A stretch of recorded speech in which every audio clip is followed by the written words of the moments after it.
Hello and welcome to the Arise interview, where we take time to reflect on the big stories from the news and on the fortunes and affairs of the world in an hour of conversation with commentators, analysts and thought leaders. I'm Charles Aniagolu. Coming up in the next 60 minutes, his name and that of his family have become synonymous with the evolution and journey of politics in Nigeria since independence and even before. Dr Okwesilieze Nwodo, former governor of Enugu State, former chairman of the People's Democratic Party, and part of the Nwodo clan, considered to be one of the great political dynasties in Nigeria. And now, with the approach of the next presidential tussle in 2023, the family are setting their sights on bringing the presidency to the southeast, where they come from. And my guest today is at the forefront of leading that charge. Dr Okwesilieze Nwodo, in a moment.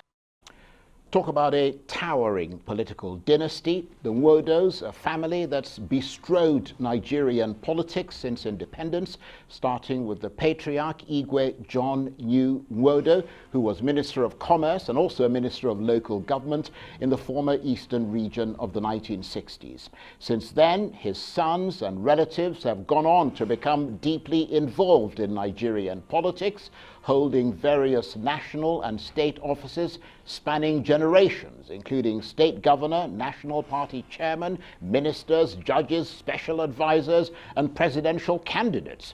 Prominent amongst them is Dr Okwesilieze Nwodo, who has individually and as part of the Nwodo clan staked his claim to be up there on the top table of Nigeria's political elite, both as governor of Enugu State and as the former national chairman of Nigeria's longest ruling party, the PDP.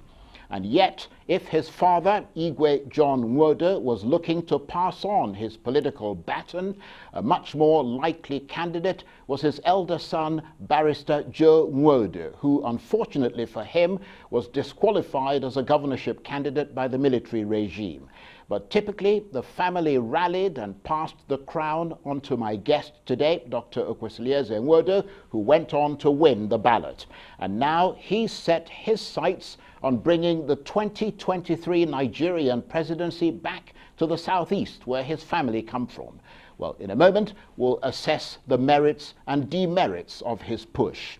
But first, here's another prominent politician from the northeast of Nigeria, Senator Ali Ndume, making the case for the presidency to be zoned to the south in 2023.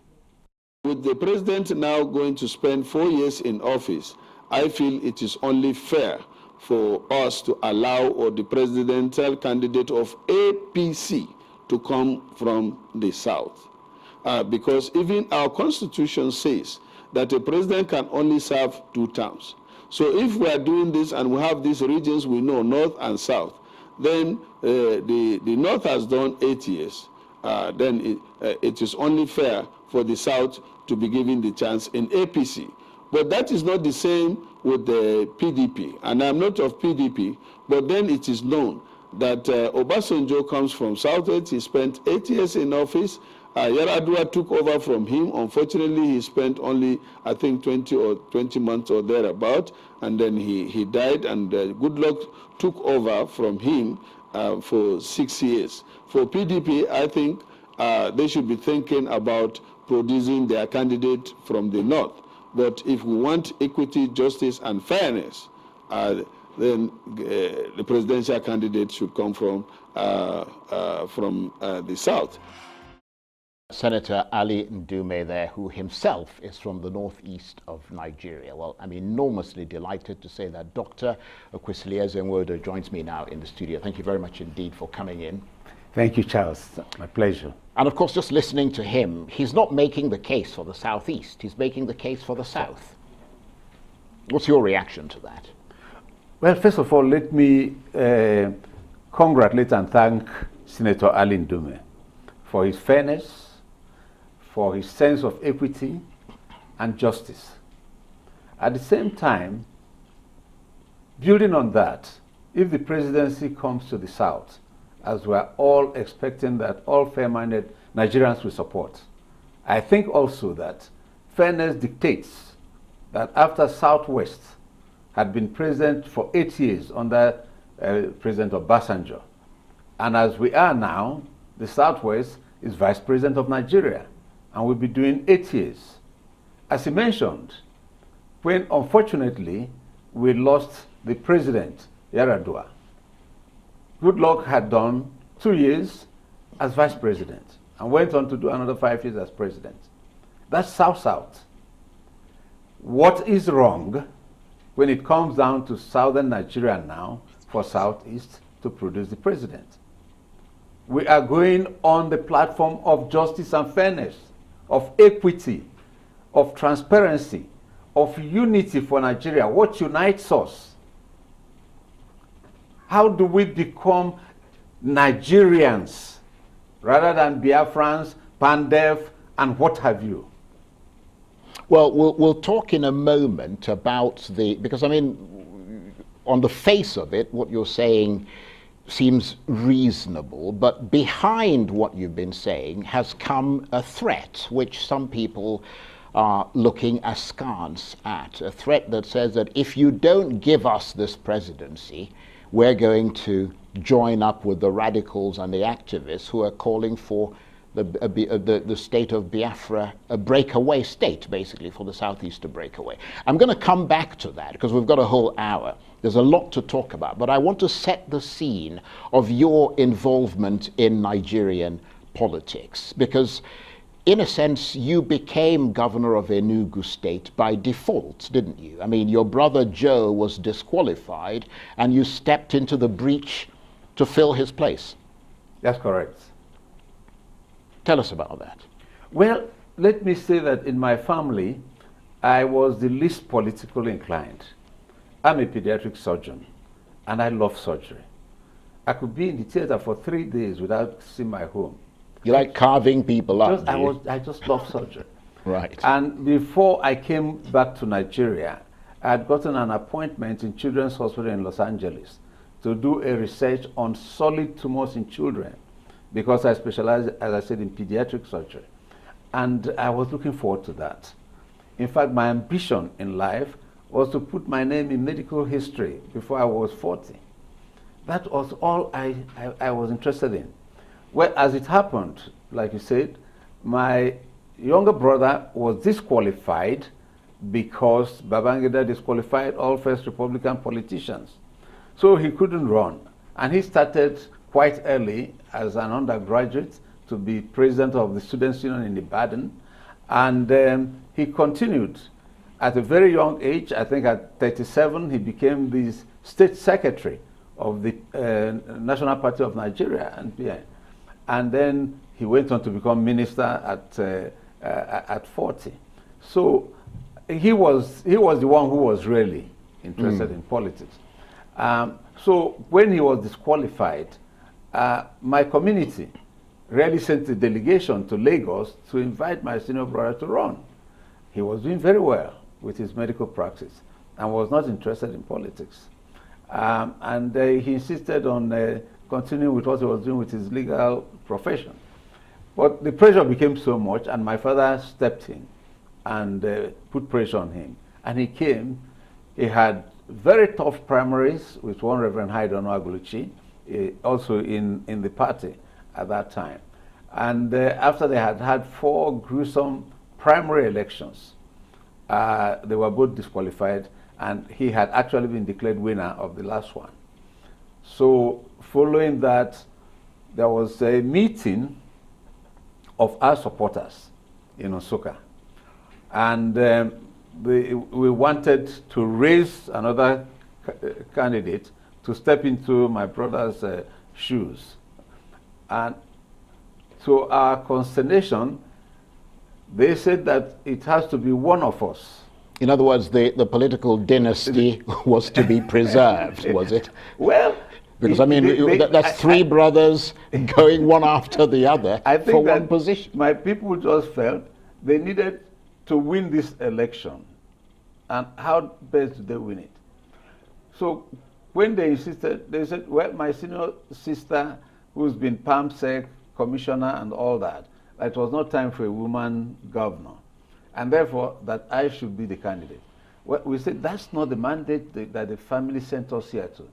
We produced a check, and this check was signed, but there was no figure in it. And we said, this check is from the family.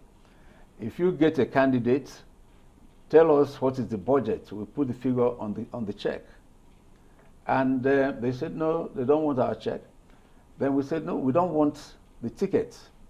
So the meeting was stalemated. The following day, they sent a delegation down to our home in Enugu, and they said that they had deliberated after we left, and they have come to the irrevocable decision that I have to run. For me, I didn't understand it. They said, well, you are the campaign manager of your brother's campaign. And the party people say they want to come to government house and see a governor who recognizes them, right, who's been working with them. So eventually you agreed and you ran. Yes. Did that make you feel like a bit of a usurper, though? I mean, who really wasn't meant to wear the crown? Yes and no. I believed so religiously in my brother's capacity to be governor. And we had been preaching his vision. He had a very, very clear vision of what he was going to do with Enugu State. And I felt terribly disappointed that he was not going to be governor. And I also felt at the time that I was not big enough to wear his shoes. But to be honest with you, I entered this race reluctantly because my ambition was, as soon as he became governor, I was going to Saudi Arabia to practice medicine. Right. Because they were paying very good salaries in Saudi Arabia. Nevertheless, you got into politics, Yes. and in some ways the road was prepared for you to get into politics. Yes. I'm just wondering how much your father's name, who is of course the patriarch of the Nwodo family, assured your smooth passage, or certainly that of your other brothers as well, even if they didn't win, their passage into the political elite of Nigeria. Let me say my father's name and the robust campaign my senior brother carried on made it extremely easy for me to win. Charlie, do you know how much I spent to become governor? My own money, 3,000 naira. And that was the money I paid officially to run into the studio to announce my candidature for the primary that was rescheduled, and the money I dashed to the TV people who gave me that permission or that opportunity to announce to show my gratitude to them. That was all I spent. Well, don't dash us any money here. We don't do that type of thing. I just felt that right. That was the only way anybody could know I was going to run. Right. And because it was 1 week from the time I was asked to step in to do my clearance with the party, 3 days to campaign, 2 days to prepare for the election, and governor-elect.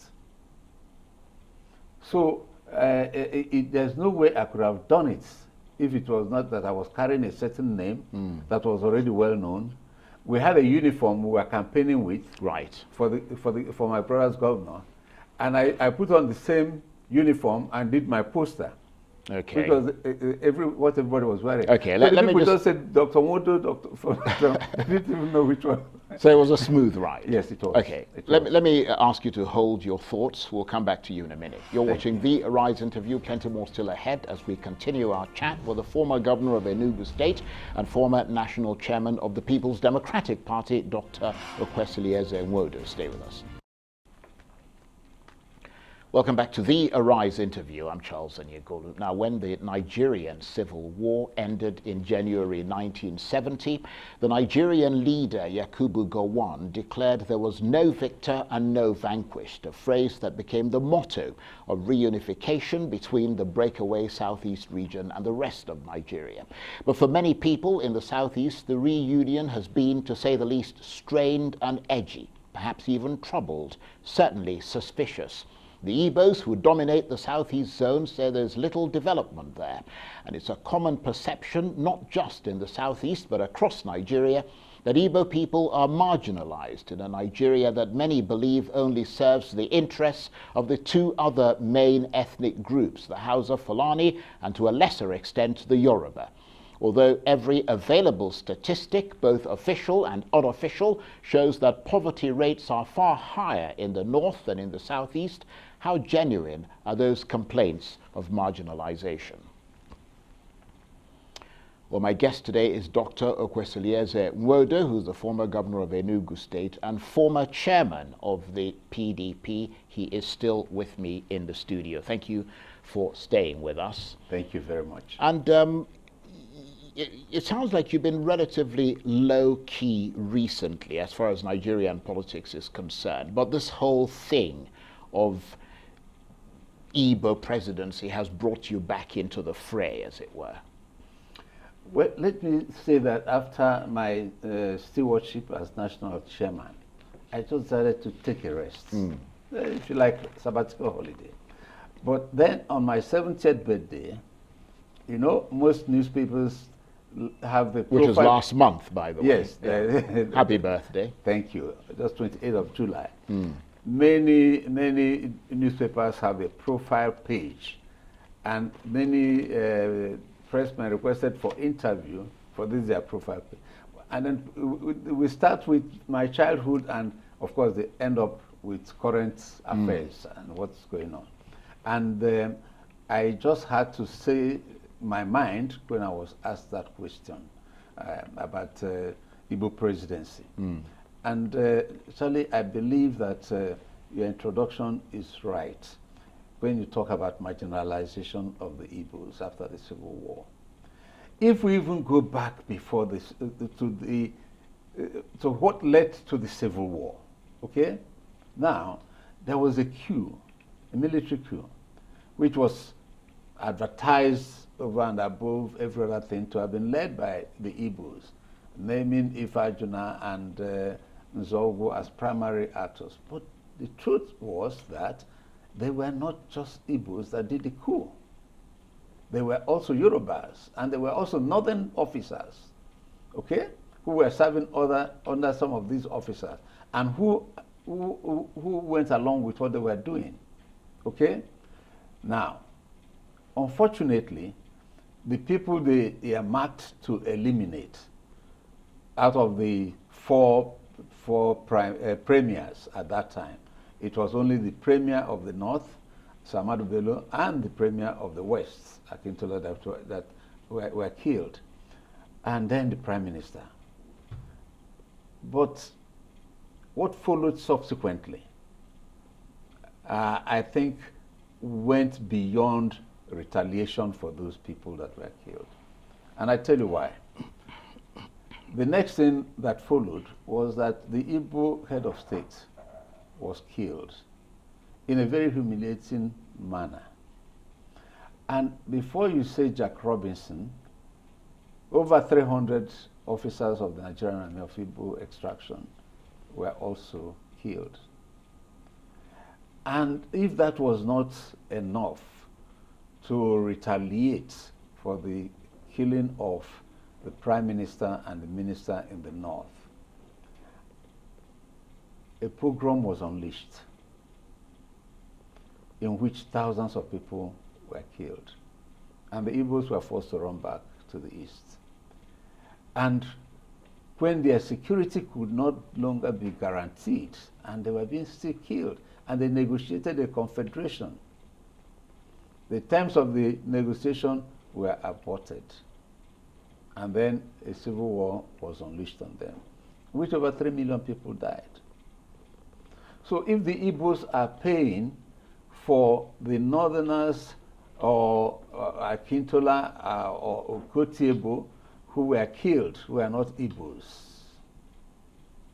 You believe they paid their debt? The debt has been... Right, okay. I'll tell you what, let me bring this to today, because really what the Igbos want, and I've spoken to a lot of Igbo people, is to be able to build their factories, their roads, their cities, and not have to depend on somebody in the capital, Abuja. Essentially, they want everyone else in Nigeria they want what everyone else in Nigeria is demanding, which is development.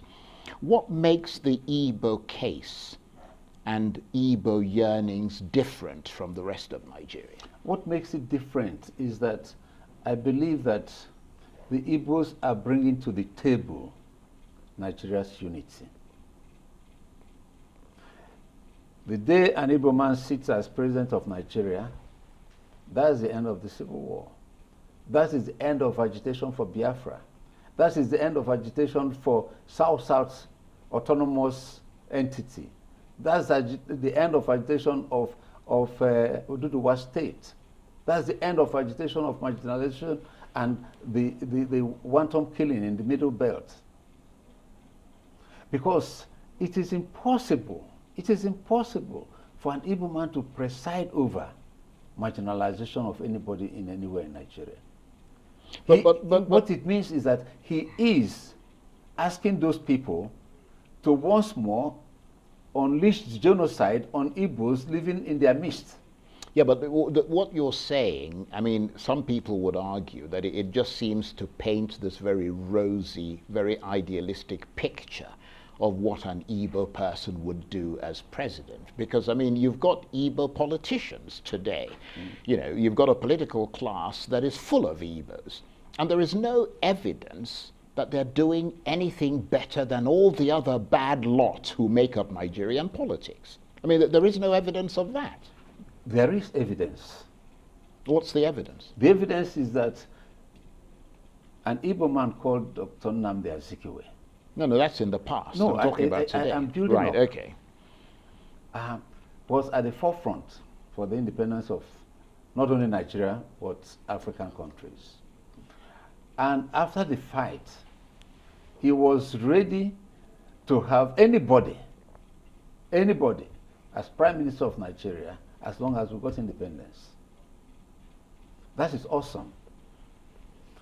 The same thing, Dr. Emma Okpara, as Premier of Eastern Nigeria, grew the fastest growing economy anywhere in the world. Yeah, but my problem, Dr. Yes. Nwodo, is that you're hearkening back to the past. I know there's a need to look to the past in order to understand the present and the future. But what the problem is, those people are no longer here. Yes. They were individuals, and to be fair, I mean, there were first-class politicians, Awolowo from the West and even the North as well. I mean, those people are not here anymore. What people are looking at is the people who are charged with the politics of this country today. I mean, where can you show a manifestation of an Igbo leader in contemporary times who has made a dramatic, transformative difference in this country? Show me a state, for example, one of the Igbo states. I mean, what are they doing with their own states, their own backyards? Never mind the national sort of, you know, taking over the presidency of this country. I'm not talking about the morality of it. I'm talking about because you could make a case about the moral side of things, but in terms of them making a significant difference, I don't see that. I mean, I just see them as all the other politicians in Nigeria. Let me again, if you will allow me, to build up to the problem is that I'm going to have to ask you to hold it, and I don't mean to interrupt you because unfortunately we have to take a break in about 30 seconds. Okay. So I've made the point, but I promise that when we come back, you can take considerable amount of time to make your point. Thank you so So much. please stay with us. Thank you. You're watching the Arise interview. Plenty more still ahead as we continue our chat with the former governor of Enugu State and former national chairman of the People's Democratic Party, Dr. Okwesilieze Nwodo. Stay with us. Welcome back to the Arise interview, where we speak to the newsmakers as well as ordinary people doing extraordinary things around the world and featuring the voices at the heart of the stories. I'm Charles Anyegolu. Now, in just over 30 years of democracy, Nigeria hasn't had an Igbo president, and the calls for a return to the breakaway Republic of Biafra, unless this happens, have become louder and more resonant. But where once such sentiments were expressed by die-hard activists and radical youths, now it seems to have gone more mainstream, with some members of the Igbo political elite warning that if the Southeast doesn't get the presidency in 2023, when Nigeria is due for its next general election, then Igbo politicians will join the activists and radicals in demanding a Biafran republic. Prominent among those voices is the former chairman of the People's Democratic Party, Dr Okwesilieze Nwodo, who's also a former governor of Enugu State. And Dr. Nwodo is still with me in the studio. Thank you very much indeed. And apologies, we had to take a break earlier, but you were making the case for an Igbo presidency in 2023 in preference to any other region, and why this would help Nigeria move forward.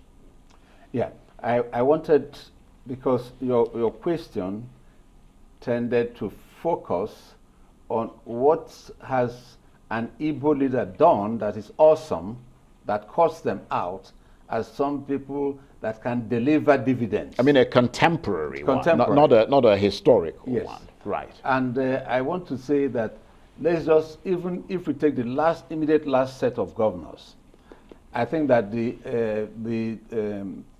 what Governor Peter Obi did in Anambra State is awesome. Whether it's infrastructural development, whether it was I know Anambra was down to about the 13th state in, for example, West African school certificates. But when it was there for 3 consecutive years, they produced the best result in Nigeria. So there are so many awesome things that Peter did. In this current team now, if you go to Abakaliki, you can't recognize Abakaliki. The amount of infrastructural development that has gone there is unimaginable. So I believe that we have contemporary leaders who can do awesome things for Nigeria if given the opportunity. Yeah, well, I have to say that I haven't been to Abakaliki, but I certainly know Peter Obi, and I know of his antecedents, and I know the work that he's done, and he has been recognized both in Nigeria and internationally as making a significant difference. But that's neither here nor there, is it? In practical terms, though, how would this Igbo presidency that you're advocating be actualized? What would it entail? I mean, the 2 big parties, the APC and the PDP, both selecting and anointing an Igbo candidate? Is that what you want? Exactly. And their precedents. It won't be happening for the first time in Nigeria.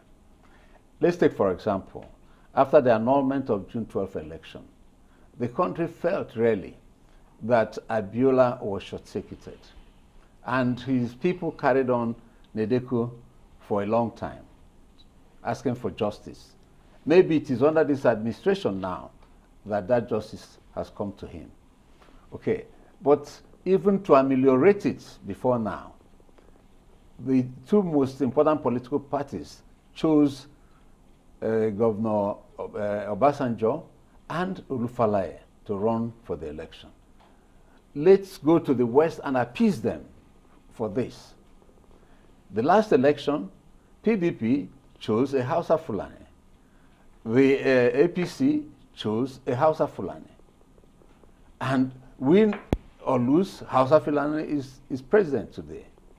So I don't see that there is so much depth of leadership and capacity in the Southeast that if the presidency is zoned by the major political parties to the Southeast, they will not find materials that can govern Nigeria. And you are, of course, a politician of note with your ear to the ground, as it were. What are you hearing about this among politicians from other regions of Nigeria? Because you obviously have to build a multi-ethnic, multi-regional coalition to achieve this goal. I believe that most politicians that have commented on this matter, I must say that they have been very fair. Tanko Yasakai made awesome statements that it is the turn of the Southeast. The same thing with what we have just heard from distinguished Senator Ndume. The same thing with all the major cultural associations in Nigeria today. The Niger Delta people have said, yes, the right people to go is Southeast. The Afanifere has said so. The Middle Belt has said so. And going around the country, you get the pulse that men of conscience and people who really love Nigeria and who want everything that is wrong now, that has a high percentage of being set aright, will be to go to the Southeast and choose the next president. And in the event that your calls for an Igbo president in 2023 are not heeded by the main political parties, what happens next? Well, they're setting a dangerous precedent. Because as we are today, the unity of Nigeria has not been threatened to this extent, even with the outbreak of the Civil War. We have never had various major groupings in Nigeria sounding discontent with the Federation. And if the most marginalized is not consoled, then all the other groups will say, what is the point? You can't find justice in this country. And then that's when you see the agitation of those who want now to have a restructured Nigeria. Will move to the next step of disintegration of Nigeria. Right, because you yourself have talked about the fact that, and there was a measure of threat there, that you talked about that if this presidency does not go to the Southeast, that Southeastern politicians, mainstream politicians such as yourself, will now come out in support of Biafra. Is that a fact? It's not a threat. I'm sorry if anybody saw it as a threat, but it was. I was sounding a warning note. Right. Okay. That people have an alternative when they are rejected.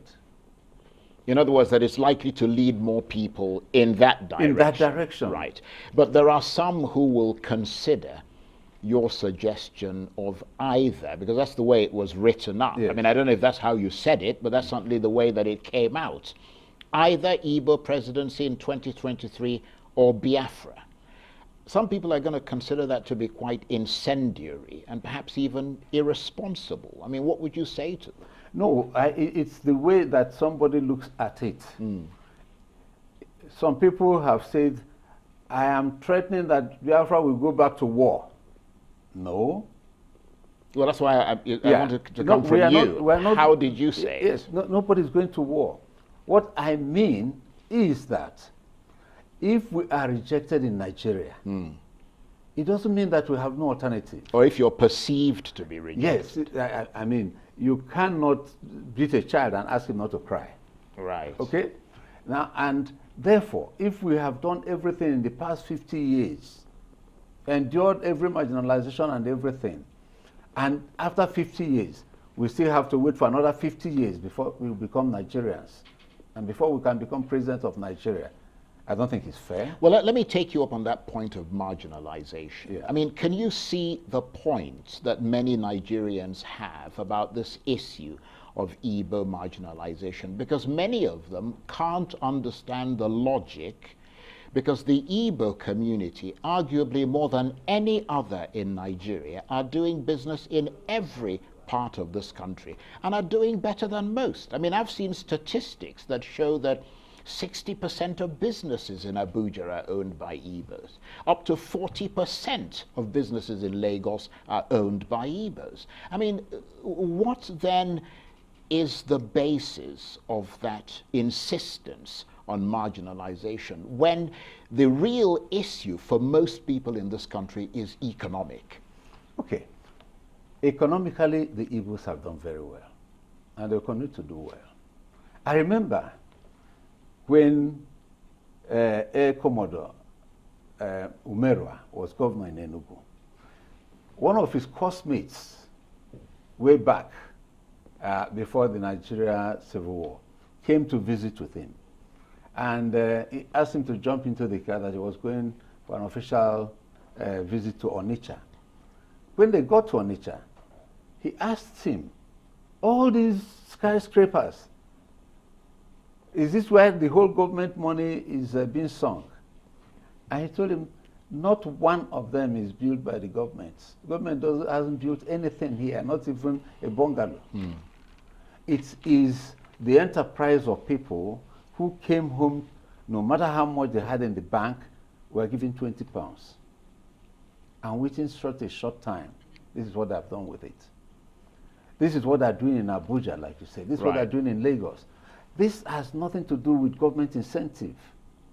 When we talk about marginalization, we mean being marginalized by the Nigerian government. In other words, a political or politically motivated marginalization. Exactly, and I can give you instances. Right.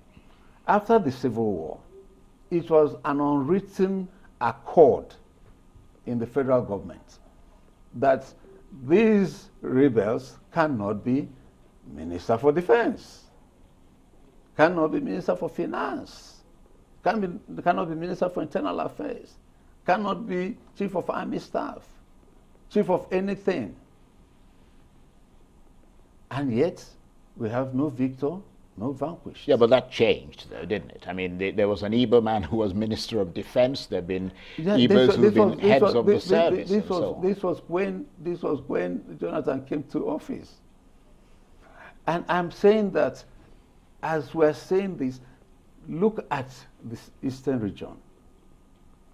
There's not one federal industry that has been cited in the southeast since after the war. The roads in the southeast are the worst in the federation. You cannot travel by road from Enugu to Onitsha. Well, neither can you travel from Enugu to Umuahia, Owerri, or Port Harcourt. Yeah, but the current government would probably dispute that, because they say, although I haven't been to those places, so I don't have any evidence, but they certainly say that they're doing massive work across the southeast. They're building, they're rehabilitating roads and infrastructure and that sort of thing. I mean, I've also gone to the southwest, and there are a lot of roads that are very bad there. The roads that they're building in the southeast, for the past 5 years, we can still not travel from Enugu to Onitsha. I agree with you. I mean, I agree that some of those roads are terrible. These roads... But is it particular to the southeast? It is worse than anywhere else. Right. It's worse than anywhere else. Then, when you come even in present day, let's say that under Jonathan and Obasanjo, who were Southerners, some of these positions that were excluded from came to us. But what about today? There is no institution of government that bears arms that is headed by an Igbo. Not one. Yeah, but there was, I mean, there was a chief of army staff, wasn't there? That was under Jonathan. Yeah, but it doesn't really matter who he was under. I said that apart from when Jonathan and Obasanjo, who are Southerners, were in power, some of these positions that were taboo for Easterners to occupy, right, they were occupied when the Southern president was there. Okay. But now today, right, I'm saying that not one institution. Okay, well, you've made that point. Yes. We've got to take a break. Okay. And you're watching the Arise interview. Plenty more still ahead as we continue our chat with the former governor of Enugu State and former national chairman of the People's Democratic Party, Dr Okwesilieze Nwodo. Stay with us. Welcome back to the Arise interview. I'm Charles Aniegolu. My guest today is the former governor of Enugu State and former chairman of Nigeria's longest ruling political party, the PDP, Dr Okwesilieze Nwodo. Dr. Nwodo is a prominent part of the Nwodo family political dynasty, a pan-generational dynasty that since the 1960s has produced ministers, judges, special advisors, and of course a governor and national party chairman in Dr. Nwodo himself, who arguably is the one who rode in to claim the biggest share of the Nwodo legacy. And now he's determined that the outcome of Nigeria's presidential race in 2023 will be in favor of the southeast zone where he comes from. Can he, though, seal the reputation of the Nwodo dynasty as a conveyor belt of political success stories? by bringing the country's top job to Igbo land and helping the region to win the presidency in 2023. And Dr. Okwesilieze Nwodo is still with me in the studio. Thank you for your abiding patience. Thank you. Would the Igbo political establishment not be better served if they infused their ranks with new blood and reached out to other like-minded politicians across Nigeria to reform the system so that the people who've run down the country for decades can be gone, along with their negligence, their corruption, their incompetence, and their lack of concern? Charlie, I like this question because let me use the best example I can give. And that best example I can give is Dr. Okwesilieze Nwodo sitting in front of you. When we formed the PDP was the first political party in Nigeria since the history of democracy in our country where we established a party. And as the founding national secretary, I put in place things that were unusual in any political party. For example, it was the first time that the departments in the party secretariat had to do a budget of what they intend to spend. And we match it with what we intend that we can raise to run the party. And every department worked with its budget. Before that, party money was dumped inside a big room and is distributed without checks and balances. That is one. Number two, I established a culture of transparent internal democracy in the choosing of our candidates for election. For the first time, we had a primary election in Jos, where Obasanjo emerged as our candidate. And he contested with about 7 other people. Right there at the venue, when we counted and announced the results, all the other candidates agreed that he won. And nominated Alex Ekweme to speak on their behalf to accept the results. Nobody went to court. That was the tradition we set. We conducted primary election for all the councillors in the 774 local governments in Nigeria and maintained that standard. Yeah, but in spite of the good work that you may have done, obviously the whole thing fluctuates, doesn't it? I mean, the problem in Nigeria is that there are no institutions of permanence. Everything, once people change, depending on the character of the individual, the politics changes, the system changes. I mean, would Nigeria and the Igbos not be better served if your call, given the experience that you've mentioned and the things that you did, if your call was aimed at reforming the dysfunctional political and voting system in this country ahead of 2023, so that a level playing field can emerge that allows the best candidate to win, irrespective of which part of Nigeria they come from? Shouldn't that be your focus? Having been in politics yourself, being the chairman of a political party, you've seen the dysfunctionality of Nigeria's political system. Why not make that your focus? And if they're good Igbo candidates, the system is there, it'll anoint them or elect them. I'm going to answer your question in 2 parts. Right. Number one, if you restructure Nigeria today, the fight for the presidency of Nigeria will not be a do or die anymore. Each of the regions will go back to what we used to have in the First Republic. You can imagine when the North had to produce the Prime Minister and the Premier of Northern Nigeria, who was the leader of the party, was not interested in going to Lagos. That's what restructuring will bring. If you take this government down to the people in their regions, there will be such political stability that you cannot imagine. compared to what we're doing right now. And the people will go down there, and because they know their people, the likelihood of electing the Okparas and the Azikiwes and the Awolowos and Tafawa will come back